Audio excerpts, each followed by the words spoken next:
Belajar, berkarya, dan bercerita bareng Rimuna. Halo, assalamualaikum teman-teman. Gimana kabarnya hari ini? Hari ini mau sharing video kegiatan aku di Rumah Literasi Kreatif bareng teman-teman aku. Nah ini udah ada Mbak Aisyah dan Mas Isan yang lagi bantu persiapan untuk kunjungan dari komunitas yang ada di Balikpapan dan Samboja. Insya Allah ada sekitar 30 lebih komunitas yang bakal main ke sini. Nah, teman-teman, setelah tanggal 5 kemarin, aku tuh ngasih banyak materi presentasi selama seharian, ngebahas tentang gimana suka duka merintis taman baca sampai akhirnya jadi yayasan, membahas tentang program kerja, legalitas, hubungan masyarakat, mitra kerja, dan lain-lain. Hari ini, tanggal 6 Juni 2024, teman-teman peserta dari pelatihan pendampingan komunitas literasi itu datang ke tempat aku, ke Yayasan Rumah Literasi Kreatif yang selama ini aku rintis, dan mereka menyaksikan, melihat sendiri gimana kegiatan-kegiatan yang ada di Rumah Literasi Kreatif. Emang kegiatannya tuh nggak rutin full padat setiap hari, tapi alhamdulillahnya setiap tahunnya selalu ada kegiatan dari berbagai cabang sektor literasi yang ada di Indonesia. Jadi terima kasih buat teman-teman semua komunitas yang sudah hadir, yang sudah menginspirasi, memberikan banyak pelajaran buat aku, dan alhamdulillah selama diskusi aku benar-benar terbuka pikirannya, benar-benar ada wawasan baru dan banyak hal-hal yang bisa aku ambil dari kegiatan hari ini. Terima kasih juga buat teman-teman dari Kantor Bahasa Kalimantan Timur yang sudah memberikan kesempatan ke aku untuk berbagi cerita, untuk bisa bermanfaat buat teman-teman komunitas yang lainnya. Assalamualaikum warahmatullahi wabarakatuh. Maaf ya ibu. Yang terhormat Bapak Amin dan Kementerian Muda, saya hormati peserta pelatihan pendampingan komunitas literasi di Balikpapan dan Samboja. Terima kasih hari ini sudah berkunjung ke tempat saya yang sangat sederhana ini dan sempit sekali ternyata ya Bapak Ibu. Jadi beginilah keadaan dari komunitas-komunitas kami, makanya karena saking banyaknya kelompok itu Pak, mereka itu seperti yang saya sampaikan kemarin semuanya sudah dikupas tuntas, karena di sini itu kalau berkegiatan barengan semua, tempatnya itu masih sangat ya nggak cukup lah gitu kan. Jadi nanti kalau waktu kelas bahasa Inggris, kelas kaligrafi, kelas seni tari, kemudian ibu-ibu ngamuja itu mereka kegiatannya berbeda-beda. Nah, kalau misalnya ibu ngamuja kan di sini ada pantry di sebelum ibu ke toilet itu di tempat anak-anak kalau mereka ngumpul di sini mau makan mau apa gitu di situ biasanya kadang saya siapin kompor gitu, tapi ini kompornya lagi dibawa ke atas karena masak untuk hari ini kan mereka yang juga yang bikin gitu kan. Jadi kalau di sini nanti ribet gitu, jadi dibawa ke atas sementara. Jadi kalau misalnya anak-anak kegiatan di sini mereka ya makan baring-baring apa di sini. Jadi memang konsepnya Rumah Literasi Kreatif itu konsepnya jadi rumah lah buat mereka. Jadi mereka mau seharian di sini tuh mereka nyaman, mereka menganggap tempat ini tuh seperti rumah mereka sendiri gitu. Jadi mereka lapar kadang beli bahan makanan sendiri, masak-masak di sini. Yang anak-anak muda, ibu-ibu juga gitu kadang ngumpul. Kemudian di seberangnya toilet tadi itu ini ada ruang kosong, saya kosongin. Tadinya ini workshop untuk mesin-mesin jahit. Cuman kan karena kalau lagi ada banyak project, kita banyak jahitan kan agak berantakan. Kemudian nanti ada tamu, kemudian ada musyawarah dengan warga gitu, kumpul-kumpul kan kok pemandangannya itu nggak enak saya lihat gitu. Jadi akhirnya saya pindahin ke ruang sebelahnya lagi. Jadi workshopnya tetap ada di sini. Dan ibu-ibu sebagian sudah punya usaha rumah jahit masing-masing. Jadi nanti kalau misalnya saya butuh orderan banyak, saya bawa ke rumahnya mereka masing-masing gitu. Kadang kalau mereka pengen, oh kita lagi pengen ngumpul kerjain bareng aja, mereka yang turun ke sini gitu. Tapi kalau mereka lagi sibuk, aku di rumah banyak orderan juga nih sambil nyapi gitu. Jadi mereka kerjanya di rumah gitu. Jadi semuanya kita fleksibel aja. Kemudian ini juga di situ ada baju-baju Dayak itu buatan ibu-ibu. Jadi baju-baju Dayak yang ada di sini, kemudian topi-topi Dayak sekaligus ronce-roncean itu memang karya ibu-ibu yang ada di sini. Jadi kita berdayakan ibu-ibu dan itu ini kan biasanya dipakai sama anak-anak nari, sama seni tari. Jadi yang bikin, jadi ibu-ibu yang bikin, nanti anak-anak tari yang pakai. Jadi nanti kalau kita ada uang kas nari, kita kasih nih ke ibu-ibu berapa untuk pembuatan kostum gitu. Jadi kita berputar-putar di situ aja gitu kegiatannya. Nah, kemudian ini karyanya anak-anak kaligrafi ini bisa dilihat. Ini kita bikin versi mini karena biar bisa dipajang di sini. Karena kalau versi aslinya yang sebesar itu. Ada lagi yang dekorasi itu lebih besar lagi dari itu. Jadi nggak ada tempat, nggak ada space buat kita naruh pajangan-pajangan di sini. Jadi akhirnya, biar kita bisa tampilkan karya kita buat yang versi mininya aja gitu, karena tempat juga. Nah, di ruangan sini mungkin dilihat di dinding itu di dalam ini ada beberapa pajangan lukisan. Nah, itu karyanya anak-anak juga, karena kalau mau ditaruh di luar semua kok kayaknya terlalu padat banget gitu kan. Jadi akhirnya sama-sama di ruangan situ buat karya-karyanya mereka. Kemudian ini buku, beberapa piagam-piagam juga ada, plakat-plakat yang selama ini kami dapatkan dari kegiatan-kegiatan selama 5 tahun belakangan ini.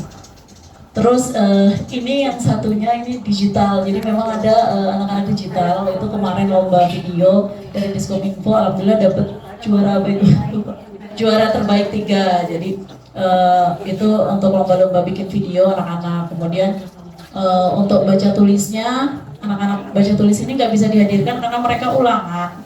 Nah, ini kemungkinan agak nggak tahu mereka sudah pulang atau belum, karena nggak ini kan kemungkinan sudah pulang, tapi kalau dadakan saya nggak tahu bisa atau enggak, karena kemarin jadwalnya pagi kan, jadi nggak bisa.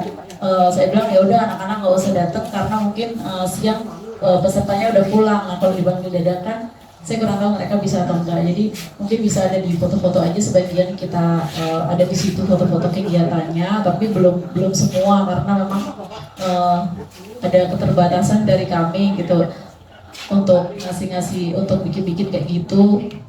Terus apalagi ya di sini?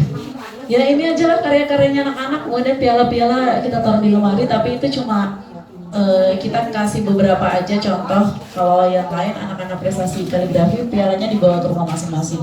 Jadi saya belum duplikat gitu. Rencananya mau duplikat biar bisa di sini. Cuman kayaknya itu aja cukup lah piala-pialanya mereka, dan mereka itu panjang di rumah masing-masing. Gak cukup tempatnya kalau mau ditaruh di sini semua, karena yang tahun kemarin itu tinggi-tinggi banget kan, pialanya besar-besar gitu. Jadi semuanya disimpan sama mereka karena mereka belajar di sini, berkegiatan di sini juga buat mereka gitu, buat mereka sendiri gitu. Jadi kalau untuk piala-pialanya biasanya langsung disimpan sama anak-anak, kecuali kalau kayak UMKM Muja ini kan karena punya kelompok di sini. Tapi kalau kaligrafi kan dia walaupun mereka belajarnya kelompok tapi dapat prestasinya perorangan, jadi tetap kita kasih ke perorangannya gitu.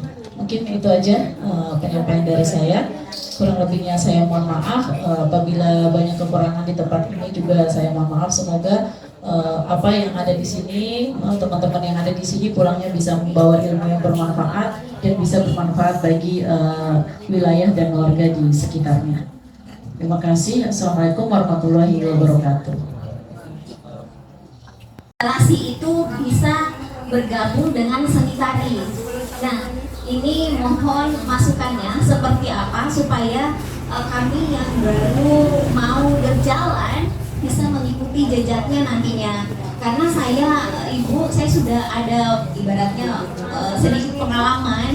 Jadi saya kalau misalnya supaya memberdayakan anak-anak di SMA Negeri 2 Balikpapan itu, saya memasukkan proposal ke Dinas Pendidikan atau ke hotel-hotel.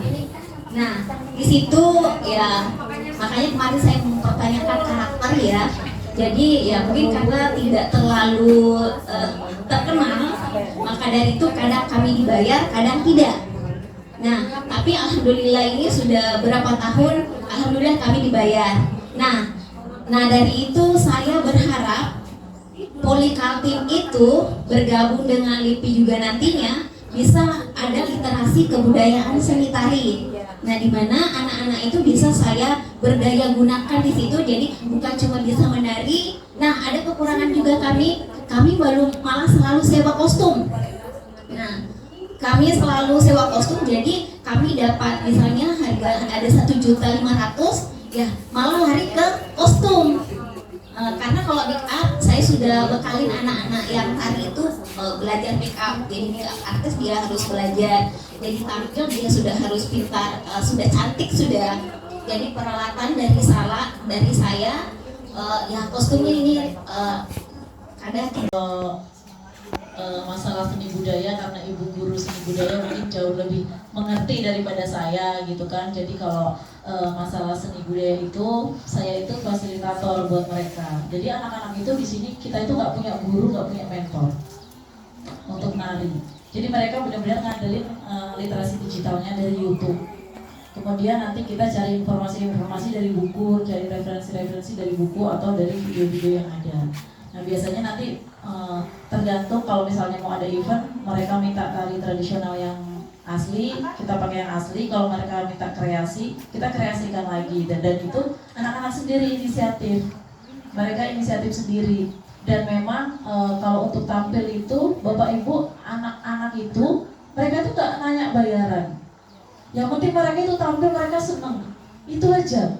Mereka tuh gak, yang penting mbak kapan kita nari, mbak, mereka tuh yang penting dikasih panggung, mereka bisa nari, mereka itu sudah senang. Bahkan mereka itu kadang, kita nggak punya ini, kita iuran lah, bikin ini gitu. Nah mereka kayak gitu. Jadi alhamdulillahnya nanti kalau misalnya dari kelompok-kelompok ini kan kadang mereka punya uang kas masing-masing. Nah uang kas masing-masing itu yang mereka gunakan untuk kegiatan-kegiatan. Kita itu nggak banyak bapak ibu. Saya itu yang namanya Mamuja itu, pengalaman ya, kelompok Mamuja itu sekali pertemuan itu uang kas itu cuma 5.000. Jadi nggak banyak. Kita bikin pertemuan, uang kas itu cuma 5.000. 5.000 itu sudah. Positifnya banyak, negatifnya juga. Tentunya kita mengambil peluang, banyak ada hal positif yang kami perjuangkan. Tentunya menghadapi KN, kami melihat peluang terlebih dahulu dan juga menyesuaikan dengan apa yang bisa kami kembangkan. Contohnya kemarin kita mengadakan ada suatu lomba terkait dengan apa, temanya terkait dengan pemuda untuk IKN-nya. Jadi itu kami upload sosial media terkait dengan lomba cerpen. Dan itu menjadi daya tarik, banyak yang mengikuti dan ada feedbacknya dari kami. Itu menjadi salah satu pemanasan lah dari kami untuk menghadapi IKN. Dan selanjutnya tentunya dari IKN tersebut ya kami mengusahakan dari Mamuja juga tadi membuat produk, dan terima kasih terima kasih sarannya dari bapak-bapak sekalian terkait dengan bagaimana penyusunan agar bisa produk-produk kami ini bisa disebarluaskan, tidak hanya di sini saja tapi bisa sampai, harapannya bisa nanti sampai di KN. Dan tentunya literasi seperti digital dan juga terus seperti pembelajaran-pembelajaran dan juga literasi seperti buku kita kembangkan, dan harapannya kita bisa membuka dan berkarya sampai di luar dan tidak hanya di sini saja. Karena seperti Samarinda kemarin kita ada kegiatan lapak buku ya di Samarinda, yang kegiatan Samarinda di kecamatan, dan itu kami mengikuti. Nah harapannya kalau di KN kami bisa juga membuka di sana dan bisa membuka tadi kelas non formal sampai di IKN sana kayak gitu Pak. Kalau kita sih punya visi ingin punya kelas bakat Mbak ya, kelas bakat itu Pak. Kami bikin kelas bakat, jadi kelas-kelas yang seperti contoh kaligrafi, kemampuan-kemampuan seperti lainnya itu kami kembangkan dan bisa kita sebarluaskan tidak hanya di desa ini saja, karena kami udah desa sini aja sangat sulit untuk mengumpulkan massa, sehingga kami ingin keluar dan ingin memajukan tidak di sini saja tapi di luar gitu. Kira-kira gitu. Mungkin nambahin lagi. Baik, terima kasih Mas Dev. Kalau saya tambahin, itu ibu-ibu Mamuja tadi. Jadi untuk strategi menghadapi IKN, alhamdulillah saya itu sudah masuk di UMKM Otorita. Jadi ibu Mamuja itu sudah masuk di UMKM Otorita. Hanya saja kami masih harus meningkatkan produk kami dulu. Jadi nggak bisa sembarangan kami langsung tiba-tiba masuk sana, karena produk-produk yang akan masuk di Otorita itu akan diseleksi. Jadi ibu-ibu di sini masih terus belajar gimana caranya meningkatkan produk mereka supaya mereka bisa layaklah diterima bersaing di IKN itu. Jadi memang ya banyaklah kendala yang harus kami selesaikan, yang harus kami penuhi, terlebih di sini juga kan masuk wilayah Otorita ini. Jadi memang banyak juga pelatihan-pelatihan yang udah dilakukan dari Kemnaker, dari UKM, dari mana-mana, dan alhamdulillahnya ada memang pendamping kami, pendamping UMKM untuk persiapan literasi finansial di Mamujanya nanti. Gitu juga dengan teman-teman di divisi lain. Nah, kami itu pengen bisa berkembang di luar Beringin Agung karena kebutuhan di desa sebelah itu kadang ini jadi di Beringin Agung ini Bapak Ibu anak-anak yang belajar di sini itu bukan cuma Beringin Agung aja, ada yang dari desa Bukit Raya, ada yang dari desa Bukit Merdeka, dari desa-desa sebelah. Karena dulu waktu masih programnya Pertamina di sini awalnya mereka prioritaskan pemuda Beringin Agung, nggak boleh di luar Beringin Agung. Nah, ketika kami sudah habis kontrak, kami berharap kami bisa berdampak untuk masyarakat di luar Beringin Agung juga. Karena mereka kadang, Mbak kita mau ikut dong kegiatan, kok nggak bisa sih, katanya gitu. Jadi sekarang yang anak-anak nari, anak-anak digital juga ada yang di luar Beringin Agung. Makanya kami itu berharapnya kegiatan-kegiatan yayasan kami itu karena kami di sini sudah terlalu banyak ya kegiatan di sini, jadi kami tuh pengen bisa berkembang. Jadi memang tuntutan dari beberapa pihak kami bisa berkembang lebih lagi karena alhamdulillahnya yayasan kami juga cakupannya di seluruh Indonesia. Jadi kami bergeraknya bukan hanya di Desa Beringin Agung, bisa juga bergerak di IKN dan di tempat-tempat lain. Hanya saja kan kami butuh mitra untuk menjalankan itu semua. Jadi masih ada proses kami bermitra dan kami juga harus apa ya, tahu diri lah Bu, maksudnya kami harus meningkatkan produk-produk kami dulu untuk kami bisa bergabung di sana gitu. Ada lagi pertanyaannya? Di sekretariat atau di ya apa namanya basecamp rumah literasi kreatif. Di sini kemarin kita sudah mendapat materi dari Mbak Rina terkait proses awal pendirian komunitas ini, kemudian apa saja yang program-program yang terlaksana di komunitas ini. Dan sekarang kita bisa menyaksikan inilah komunitas Liga dan rumah literasi kreatif, dan barangkali menambah sedikit dari yang kemarin sudah dijelaskan di Mbak Rina, dari Liga Mbak Rina atau Saking aja, tinggal upload foto-foto, nggak usah.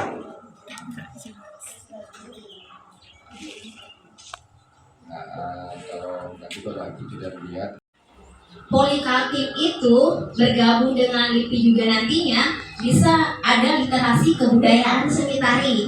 Nah, di mana anak-anak itu bisa saya berdaya gunakan di situ. Jadi bukan cuma bisa menari. Nah, ada kekurangan juga kami malah selalu sewa kostum. Nah, kami selalu sewa kostum, jadi kami dapat misalnya harga ada 1.500.000, ya malah lari ke kostum. Karena kalau pick up saya sudah bekalin anak-anak yang tadi itu belajar pick up. Jadi pick up artis dia harus belajar, jadi tampil dia sudah harus pintar, sudah cantik sudah. Jadi peralatan dari saya ya kostumnya ini kadang kita selalu nyewa, bukan kadang selalu nyewa. Jadi mohon arahannya supaya mungkin bisa diberikan masukan supaya ini saya lihat keren banget ini Ibu. Di desa terpencil seperti ini, maaf ya, tapi itu keren banget loh bagi saya ya, keren banget. Jadi ibaratnya melebihi dari kota. Saya tadi di sini, waduh kayak apa Ibu Rina itu ya, keren banget masuk di situ. Wah, ini sudah ada kostumnya. Saya aja sudah berapa tahun malah belum ada kostum gitu. Nah, itu aja mungkin mohon masukannya Ibu, pengalamannya. Terima kasih. Assalamualaikum warahmatullahi wabarakatuh. Waalaikumsalam.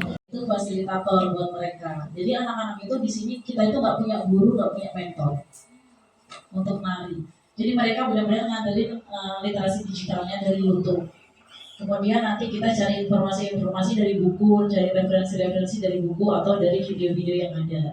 Nah biasanya nanti tergantung kalau misalnya mau ada event, mereka minta tari tradisional yang asli, kita pakai yang asli. Kalau mereka minta kreasi, kita kreasikan lagi. Dan itu anak-anak sendiri inisiatif, mereka inisiatif sendiri. Dan memang kalau untuk tampil itu Bapak Ibu anak-anak, kemudian ada keripik singkong, keripik pisang, terus apa lagi? Ya, biasanya kalau saya ini saya berbicara di Bintang, saya ada kerjasama dengan salah satu perusahaan itu dia ngasih kami karung bekas, kemudian ya karungnya kita kan jual lagi ke mereka gitu. Maksudnya harus ada feedback balik gitu ketika nanti yang perusahaan masuk ke kita, ya kita juga harus sebenarnya langsung menawarkan ke perusahaan, kira-kira perusahaan ini mau ngambil nggak yang sudah dibuat sama masyarakat gitu. Entah nanti dijadikan oleh-oleh bagi mereka atau mungkin dipajang di, kalau saya di Pama itu ada yang di bandara ditaruh kalau dari binaannya mereka gitu. Belum sudah sampai ke sana belum? Sudah, maksudnya tapi belum sampai di titik di bandara itu belum, karena kan produk kami itu kemasannya juga masih proses kan. Tahun ini mau untuk pengajuan bantuan kemasan dulu gitu kan, karena kami masih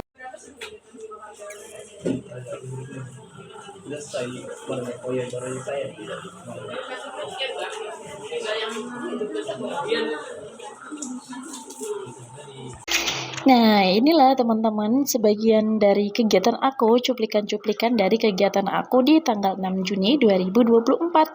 Terima kasih ya buat teman-teman komunitas yang sudah bersedia untuk datang ke tempat ini dan semoga bisa menginspirasi teman-teman semua dalam membangun komunitas. Dan acara ini selalu diakhiri dengan foto-foto bareng teman-teman. Alhamdulillah semuanya berjalan lancar dan semoga kedepannya kita bisa ketemu lagi dalam keadaan yang berprestasi, dalam keadaan yang sehat walafiat dan selalu bermanfaat buat masyarakat dan kehidupan kita ke depannya. Teman-teman, terima kasih buat kalian yang sudah bersedia buat menonton video ini. Jangan lupa like, comment, dan subscribe. Bye-bye.